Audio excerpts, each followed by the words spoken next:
Montana, a sprawling outdoorsman's Eden with ice-covered peaks and unspoiled wilderness. Patrolling and protecting these natural resources is a first-class band of peace officers. These are the Wardens, dedicated to the preservation of the last best place.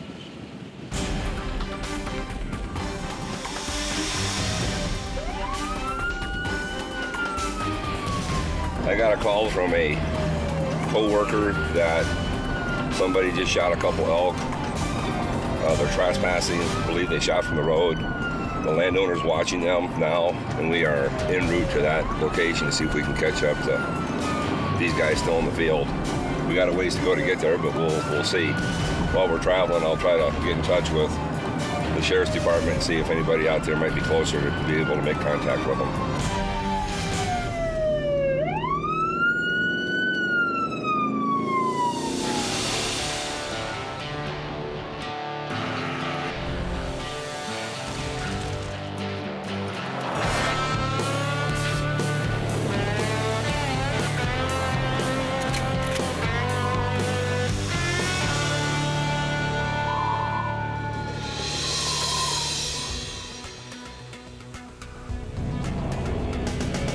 Near Billings, Montana, Region 5 State Game Warden Kevin Holland races to his first call. A tipster reports that a group of hunters is illegally harassing a herd of local elk. Good morning. How you doing? Good. Good. Thank you for it. Yeah. Good to have. I noticed some lights parked on the highway. It happens all the time when the elk are here. They stop and watch them. Sure. No big deal to me, but when they start running on my chest, they blow through my neck. Yeah. But he was up just where I could see him. About that yellow sign right there. Okay, yep. They're making their way, and they kept trying to cross, and he would cut them off. Yeah. He had his windows down right here, and here he is, cow calling him out his window. Okay. And I yelled at him. He didn't hear me, but yeah. I yelled at him once, telling him to get the hell out of here. 'Cause, you know. Yeah. Anyhow, they jumped the fence, and same thing. They'd run up a couple hundred yards, and they'd turn to cross. He'd stop them. I got in my pickup then. I went down to try and get a plate, but the truck was so dirty. All I got was 3. Okay. There's a black Suburban. They weren't really doing any of the hustling, but they pulled up in front of him. They went down past him, pulled off on approach, and they all jumped out. And I went on by because I couldn't get any plates, and when I came back, they were all on the west side up here. Do you know if those guys are still in there, or who knows? I've been watching. I haven't seen anything take off south, but okay. Well, there's a black Suburban and a crew cab white. We'll see what we come up with. Nick is coming. He'll be here in 20 minutes or half hour, and we'll look around and see what we come up with. Coming up, Wardens call a bluff. Nobody. Yeah, they were. Yes, they were. No. Yeah, they were. There was another pickup truck that come this way. It was your guys' vehicles.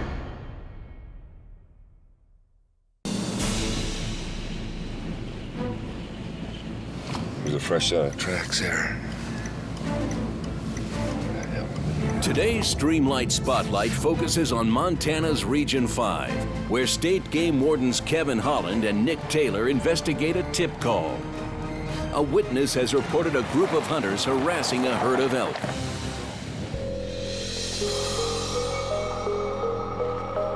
Well, about 6:30 this morning, I got a call from a gentleman up here in Custer, and said there was a white vehicle being suspicious on the road. Turned their lights off and on when other vehicles approached it, and I knew that the elk were crossing regularly in this area. And then we got a tip-mont call from a complainant that said that some people were harassing elk. Gave good description of the vehicle. I decided I was going to come on that. There was elk in the area. The determined wardens explore the scene and discover several key pieces of evidence. They spot tire tracks and blood, and their keen investigative senses are about to pay off.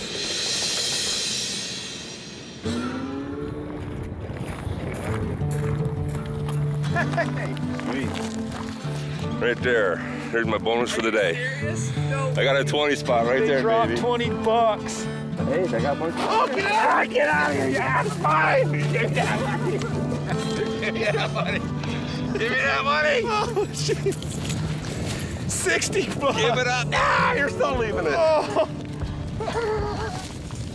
More! Oh, you gotta be freaking kidding me. There's our overtime pay for the holiday. What do you got? $40. Those guys, we're gonna have to find them and give them back. That's like $100. The wardens have a bit of fun, but the cash becomes evidence as well. Oh, shoot.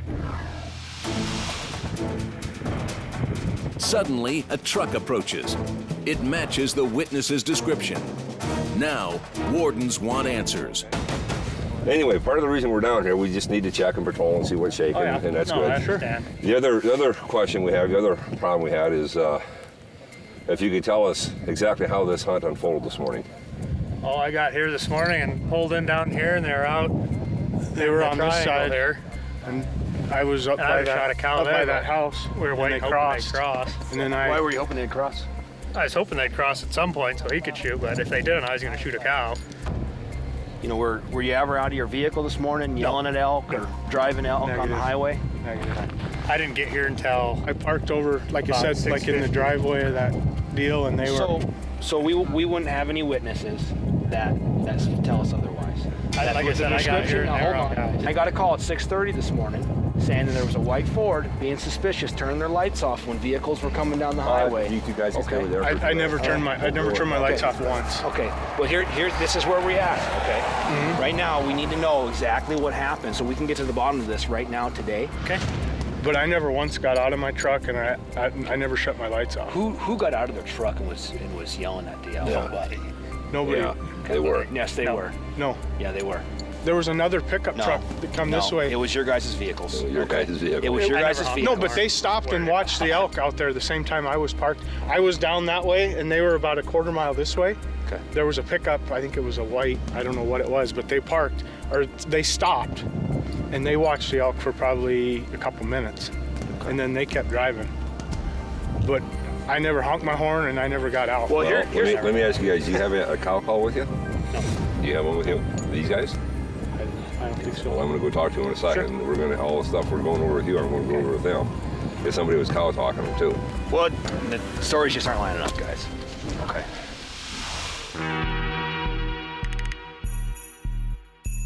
While Taylor and Holland continue their questioning, Game Warden Lee Burroughs works another area in Region 5. He's headed to a possible poaching violation. A caller accuses another hunter of shooting an elk before legal hunting hours. Burroughs hooks up with fellow warden Paul Lukey. You're over here now. What happened, Lee? Well, I'll show you. Was that gut pile back there by that? Yeah, at the roster box. Yeah. Yep. What happened was that hunter signed in at about 6:15. He signed in just after two other hunters, and they got an exact time, and they said it was 6:15, so it was clearly dark. And then that other hunter was parked up on the crest of that hill, and he was glassing these elk in this cornfield here. And he heard that shot at 6:30, pulled out, and he got down here at 6:33. He looked on his dash of his pickup. So, you know, I'm very confident that that elk was shot at 6:30. On scene, the two wardens search for clues.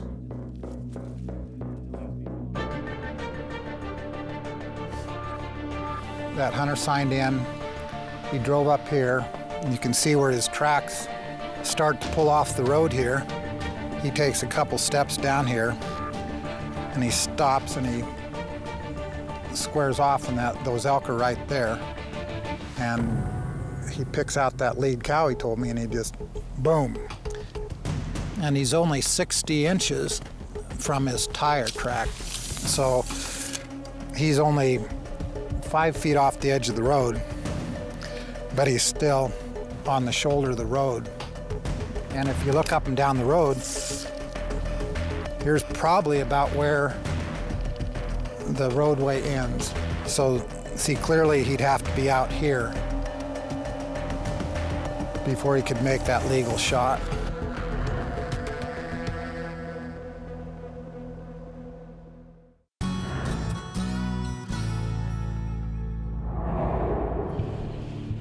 In Montana's Region 5, state game wardens Kevin Holland and Nick Taylor question hunters about a possible game harassment.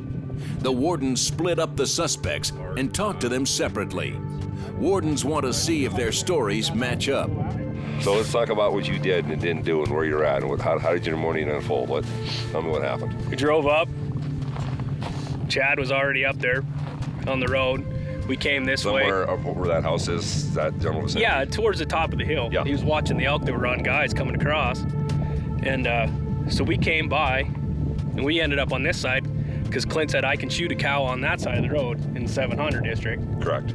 So we come over here, opened the gate, got in. That's when we saw the whitetail. And then we saw the elk come across, because what actually ended up pushing, there was a rig, when those elk were standing right on the fence line, there was a rig that came past them right there. And what eventually pushed the elk over the fence. I mean, they're coming this way anyways, they were just stopping the fence, because there was about 20 vehicles that went by while we were out here. So why do you suppose we have a guy giving us a written statement that the white rig and the black rig, you know, stopping, moving, harassing, chasing, forward, backward, moving, waving the arms, getting out of the vehicle? Waving the arms? Yeah. Nobody got out of vehicles, nobody waved arms, nobody honked horns. We were on the highway. I don't make this stuff No, up. I know, I'm just saying. But everybody here has hunted enough years, and we're from Montana. Don't do it. Because, you know, you can get your ass in the ringer. Yeah. Across Region 5, Warden Lee Burroughs investigates a possible poaching case. Using information from the public sign-in box, Burroughs tracks down the hunter in question. The cooperative suspect agrees to meet wardens at the scene. One other thing that other guy said when he came down here, he asked you if you shot a little early, and you said, I don't think so. And then he made the comment, and you said, I think it's 6:30. Do you remember saying that, or? I don't remember saying that. Yeah. And like I said, I was limited in what I was saying to him because I could tell he wanted to get confrontational with me. I told you that. Right. And I didn't. So he seemed a little agitated. Yep. Yeah. Sure. Like I said, the first thing he asked me, he goes, "Was there a bull in there?" And I said, "Yeah." He says, "Pretty good one." I said, "A 6-point, I think." Uh-huh. I wasn't really focused on him. Right. But there was a good bull in there. Right. And I think he said, "Well, we've got a bull tag," and he said, then that's when he started going on about the little early thing. Mm-hmm.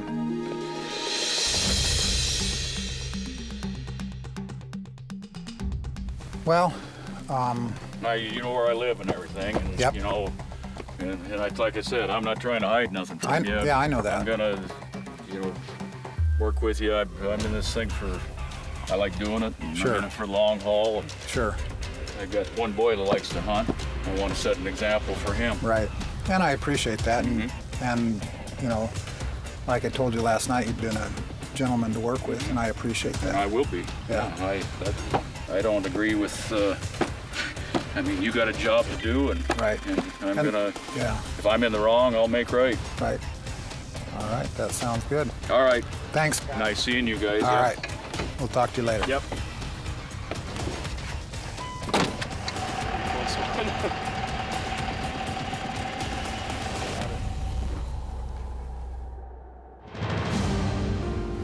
He told me it's, the first elk he's ever killed out in the open, and he didn't have to pack it out. So I think most of our violators are, people like this guy here, they're decent people, and they see an opportunity like this. The elk are right in front of them, within 100 feet. And yeah. So he just jumps out, doesn't want to miss that opportunity, and he doesn't get off the road, and he shoots that elk.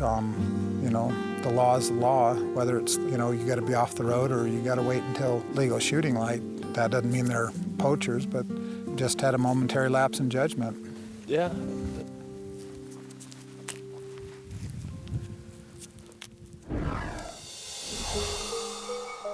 Warden Burroughs decides to follow up with his witness again. He wants to double-check a few facts. I said, well, it's a little early to be shooting. He said, oh no, it's 6:30. I just said, you gotta check your regs, because that was a little early. Well, he said he was pretty sure it was, quarter till or later. Oh, no, it was 6:30. Okay. All right, well, I appreciate it, and I'll look forward to talking to you again. Okay, that sounds good. All right, thank you, sir. Bye.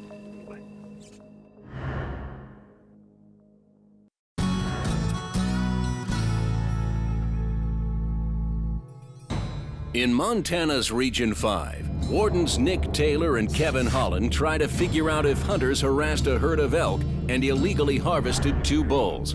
They have eyewitnesses and suspects, but the hunters in question contend that they did nothing wrong. This is the he said, she said. Yeah. I wasn't here. We don't know what happened. So I said to the other guys, I said, we'll write a ticket. You tell your story. The complainant will come in and tell his, and the judge will make a decision. I mean, that's how that's going to shake out. I just think that's a bad idea. We got, the problem is we got 1 or 2 against 5. We do know someone was outside their vehicle yelling and screaming at elk and honking the horn. But the thing is that, the guy in the white Ford, he has the elk permit on this side of the road. So they definitely want the elk to get on this side of the road because he can't shoot that bull. That's right. He can't shoot that bull over here. So why would he try to stop it? Doesn't make sense he would try to stop him. Well, unless they were staying. I could only see someone wanting to push elk if they drove down into this property and then pushed it up. That would make more sense to me. That didn't happen. Yeah. That doesn't sound like that happened. Without concrete evidence, the wardens can prove no wrongdoing. They must release the hunters. I got a question for all 3 of you. Sure. Any of you guys do cash business? Cash business? Yeah, you do a lot of work, in your personal lives and your business, whatever you do, it does a lot of cash. Anybody have cash in their pocket today? Who's feeling rich? Well, not me. Who's buying breakfast? Is that what you're asking? I got 10 bucks. I might buy breakfast. I got lots of plastic. I've got $80. Don't tell my wife. Do you have any bucks in there? Well, I found a handful of money over here. Oh, about $100. As a matter of fact, I do all sorts of cash business. I haven't. If we have any more issues out here, we have license plates, addresses. We know who the people are that are out here. Yeah. And the one guy said he's out here 4 or 5 days a week. So, this one's closed. Seems fair. Seems fair. Let's go. Let's go have breakfast. We can't do like a chest bump or anything? Oh, yeah, yeah, go on, baby. Across Region 5, Warden Lee Burroughs' possible poaching case remains unsolved. He now runs the evidence past Sergeant Randy Arnold. So at 6:30 he heard the shot, so he drove down there and he asked the guy, he said, "You're a little early, aren't you?" And I think yesterday legal shooting light was 6:48. So I think based on those 2 hunters and the fact that, they were there at 6:15 and this guy heard, he was up here on the hill. He heard the shot at 6:30. Well, and this is definitely one of the spots where if a guy's shooting early, it's because he's going to beat the other guys that signed in. He knew darn well he didn't want to wait until legal shooting light sitting on, for 2 reasons. Those elk are going to leave that corn and cross the road. Right. Or then another hunter's going to come along. I mean, this is a pretty competitive spot. Right. If they catch him out there at all, they've got a couple minutes of time to catch him out on that side. Every hunter I've talked to says, but you got to make sure that you're the first one there, and you got to make sure that you get them before they go back across the road. And people know that. Yeah, if you've got hunters that heard the shot, saw exactly what time it is, and they're willing to testify to that, you're going to have an easy 15 minutes early. And based on the fact that they still had their headlights on, how's he been to work with? Well, he's been cooperative, and he acknowledged that he was on the shoulder of the road, but he's still saying that it was legal shooting light. But how does he know if he didn't have a watch and if he never looked at the clock on his dash? And I said, well, I kind of find it a little hard to believe that when someone comes up and talks to you window to window and said you shot early, the first thing I would have done was glance at my dash clock to see what time it was. And he said, well, I never even thought about it. He said, I don't wear a watch. But well, he's building a good defense for not knowing what time it was. Right. But exactly. The wardens find enough evidence to charge the hunter. Now, Warden Burroughs must inform the suspect. I'm going to issue a citation for shoot before the legal shooting hours, which is a violation of commission rules and regulations. It's a $135 ticket. Then I'm also going to give him a written warning for shoot from the roadway. Even though he was standing on the shoulder of the road, you know, it's a little bit hard to define. There's no fence, no real deep borrow ditch, so we'll go with a written warning on that. The nature of the violation requires the warden to confiscate the harvested animal. The state will keep the meat in cold storage pending the outcome of the case. Upon conclusion, the meat will be donated to a local food bank. I'm not sure what Mr. decided he'll do, but the charge will be filed in Golden Valley County Justice Court, and we'll let the justice system work its way.